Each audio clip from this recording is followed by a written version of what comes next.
दोस्तों, मैं हूं प्रगति और स्वागत करती हूं आप सबका मेरे इस यूट्यूब चैनल पे जिसका नाम है खुशी मोटिवेशन। आज के इस वीडियो में जानते हैं दोस्तों एक ऐसे शख्स की कहानी जिन्होंने कभी 2000 रुपये उधार लेकर शुरू किया था कारोबार, और वो आज भारत की सबसे बड़ी कंपनी फार्मा कंपनी के मालिक बन चुके हैं। वो कहते हैं ना दोस्तों, ज़िंदगी में रिस्क लेने से कभी मत डरो, या तो जीत मिलेगी या तो हार मिलेगी, और अगर हार मिलेगी तो उससे भी सीख मिलेगी।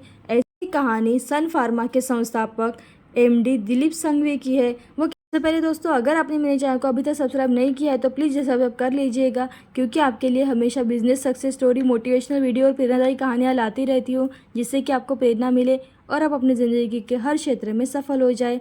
सन फार्मा के संस्थापक और एमडी दिलीप संघवी ने अपनी मेहनत और रचनात्मक कार्यक्षमता की मदद से फार्मा इंडस्ट्री में अच्छी प्रगति की है। उन्होंने अपनी कंपनी को फार्मा इंडस्ट्री में विश्वसनीय और मान्यता प्राप्त कंपनी बनाया है। इसी के साथ ही उनकी कुल संपत्ति भी 17.8 बिलियन डॉलर से भी ऊपर की हो चुकी है।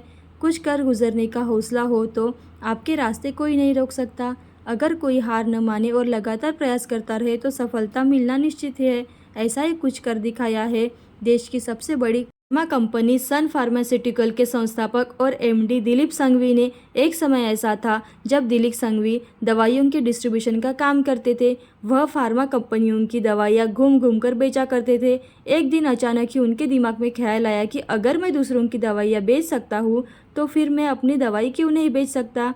और बता दूं कि सांगवी का जन्म गुजरात के एक छोटे से शहर अमरेली में हुआ था, और आप सब तो जानते हैं दोस्तों कि गुजरात की हवा हवा में ही व्यापार है। तो जानते हैं कैसे हुई थी शुरुआत। साल 1982 में उन्होंने पिता से 2000 रुपये उधार लिए और अपने दोस्त के साथ मिलकर गुजराती में व्यापी में अपनी दवा की कंपनी सन फार्मा की शुरुआत की। शुरू में कंपनी ने बहुत ज़्यादा दवाइयों की वैरायटी बनाने पर ध्यान न देते हुए अच्छी क्वालिटी की दवाई बनाने पर ध्यान दिया।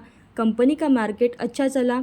ठीक 15 साल बाद 1997 में दिलीप ने घाटे में जा रही एक अमेरिकी कंपनी कार्को फार्मा को खरीद लिया, ताकि अमेरिकी बाज़ार में भी अपनी पहुंच बनाई जा सके। इसके बाद 2007 में कंपनी ने इजराइल की कंपनी टारो फार्मा को खरीद लिया। साल 2000 में सांघवी के कंपनी के चेयरमैन और सीईओ के पद से इस्तीफा दिया। इस यूनिट में वो मनोचिकित्सा से जुड़ी दवाइयाँ बनाते थे। अब जानते हैं भारत की सबसे बड़ी दवा कंपनी सन फार्मा की शुरुआत हुई थी तब उसमें 2 कर्मचारी काम किया करते थे, लेकिन अपनी कड़ी मेहनत और लगन से दिलीप ने 4 साल में ही सन फार्मास्यूटिकल को पूरे देश में फैला दिया।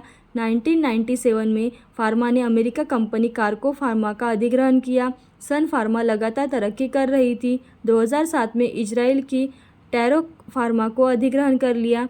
साल 2014 में 25,237 करोड़ रुपए की रैनबैक्सी का अधिग्रहण करने के बाद सन फार्मा भारत की सबसे बड़ी और दुनिया की 5वीं सबसे बड़ी फार्मा कंपनी बन गई। अब जानते हैं कितनी है नेटवर्थ। साल 2014 सन फार्मा और रैनबैक्सी के बीच करार हुआ। इसके बाद काफ़ी कुछ बदल गया। सन फार्मा ने रैनबैक्सी को करीब 19,000 करोड़ रुपए में खरीद लिया। साल 2014 के अंत तक दिलीप सांघवी की कुल संपत्ति 17.8 बिलियन डॉलर तक पहुंच चुकी थी। आज 2023 में उनकी कंपनी की कुल वैल्यू 2,520 करोड़ रुपए से भी ऊपर की है। तो दोस्तों, कैसी लगी आपको दिलीप सांघवी की कहानी, जिन्होंने 2000 रुपये उधार लेकर शुरू किया बिजनेस और वो आज करोड़ों की कंपनी के मालिक बन चुके हैं। ऐसे ही प्रेरणादायी और मोटिवेशन वीडियो देखते रहने के लिए खुशी मोटिवेशन को लाइक शेयर सब्सक्राइब जरूर करें। थैंक यू दोस्तों।